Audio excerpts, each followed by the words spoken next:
suis Sami Sarkis, j'ai fondé Drone Pictures en 2011 et je suis pilote de drone. On est au canyon de Rustrel, connu aussi sous le nom du Colorado provençal, pour ses carrières d'ocre, ses belles cheminées. Et ce qu'on fait, c'est filmer ce magnifique endroit. On le filme aussi par drone, d'où la présence de cet Inspire 2. L'Inspire 2 est sorti en 2016 et ça a été une véritable révolution.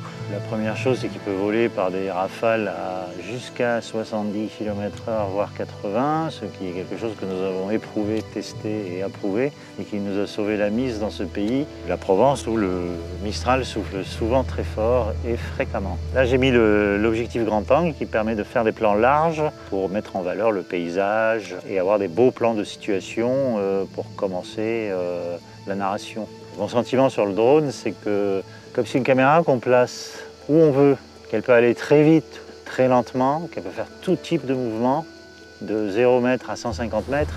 Il est tellement polyvalent, tellement au service de la créativité que tout est possible. Évidemment, on ne peut pas faire ce que fait un hélicoptère, mais on peut faire à peu près ce que fait un hélicoptère, c'est-à-dire voler haut et plutôt vite. Mais par contre, c'est aussi stable. Et nous, on peut redescendre directement à 1 mètre, faire un rase-mode sur un champ de lavande et se retrouver à 150 mètres instantanément ou presque. Donc ça, c'est vraiment quelque chose de fabuleux. Et le drone permet le mouvement permanent. C'est-à-dire que fini les caméras sur pied, les plans statiques où on fait juste un panneau, on monte, on descend. Là, le drone peut vraiment tout le temps être en mouvement. Alors, il faut l'utiliser à bon escient, évidemment. C'est pour ça qu'il faut varier aussi bien les focales, les valeurs de plan, la rapidité des mouvements, les types de mouvements. Avec cette télécommande, je peux tout contrôler. Le diaph, le point, la position, l'inclinaison de la caméra et aussi les altitudes, les distances et les vitesses de vol du drone. J'ai un retour image en HD, donc je peux voir en temps réel ce que je suis en train de filmer, ce qui est en train d'être enregistré dans le drone, ce qui permet de positionner le drone et de faire les mouvements de manière très précise.